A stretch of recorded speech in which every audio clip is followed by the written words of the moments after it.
आइए आज एक ऐसी कहानी पर बात करते हैं जहां हमारी रोजमर्रा की एक मीठी सी चीज सीधे आधुनिक अंतर्राष्ट्रीय कूटनीति यानी डिप्लोमेसी के साथ जुड़ गई।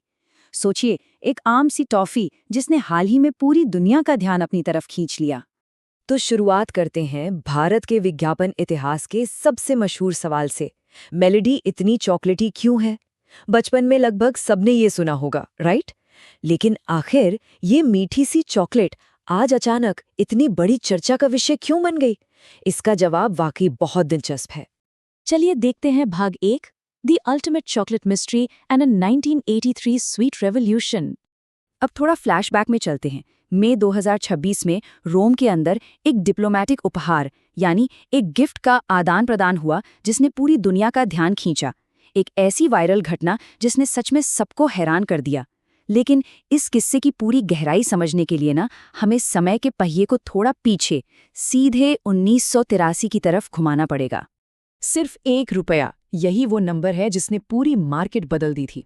जब पार्ले प्रोडक्ट्स ने 1983 में इस कैंडी को लॉन्च किया तो इसकी सबसे बड़ी खासियत यही अफोर्डेबिलिटी थी। असल में उनका मुख्य उद्देश्य भारतीय बच्चों को एक असली चॉकलेट एक्सपीरियंस देना था, वो भी बिना किसी की पॉकेट मनी पर बोझ डाले।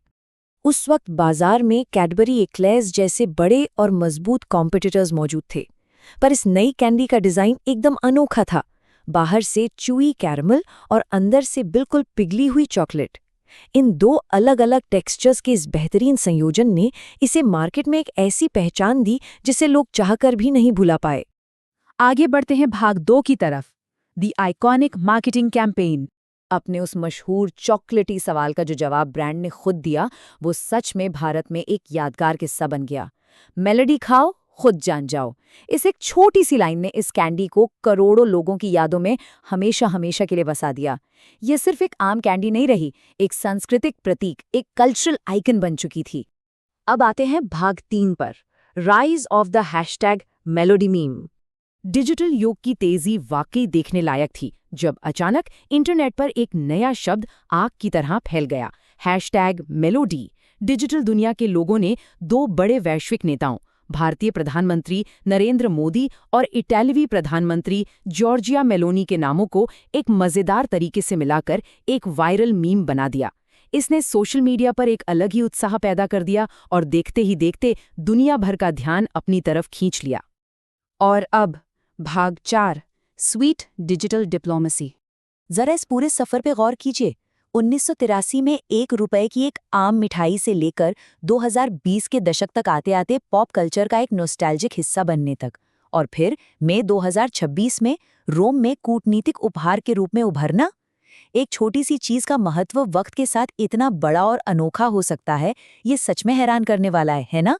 यहाँ सबसे महत्वपूर्ण टेकअवे ये है कि कैसे चॉकलेट्स का एक साधारण सा पैकेट अंतर्राष्ट्रीय संबंधों में एक हल्के पुल के पुल यानी एक ब्रिज का काम कर सकता है। पुरानी यादों को, उस नॉस्टैल्जिया को डिप्लोमेसी के एक नए और मज़ेदार औजार में बदल दिया गया। ये मीठी और डिजिटल डिप्लोमेसी का एक ज़बरदस्त उदाहरण है जो साफ दिखाता है कि ग्लोबल राजनीति में हल्के फुल्के मजाक और रियल वर्ल्ड इंटरनेट कल्चर की कितनी बड़ी जगह हो सकती है। आज की इस कहानी को समाप्त करने से पहले एक बड़ा सवाल मन में जरूर आता है। आने वाले वक्त में बचपन की ऐसी और कौन-कौन सी पुरानी चीजें हो सकती हैं जो अचानक कल के वैश्विक कूटनीतिक औजार बन जाएं? रोजमर्रा के पॉप कल्चर और ग्लोबल राजनीति का ये अनोखा संगम आगे और क्या नए मोड़ लेगा, ये देखना वाकई बहुत दिलचस्प होगा।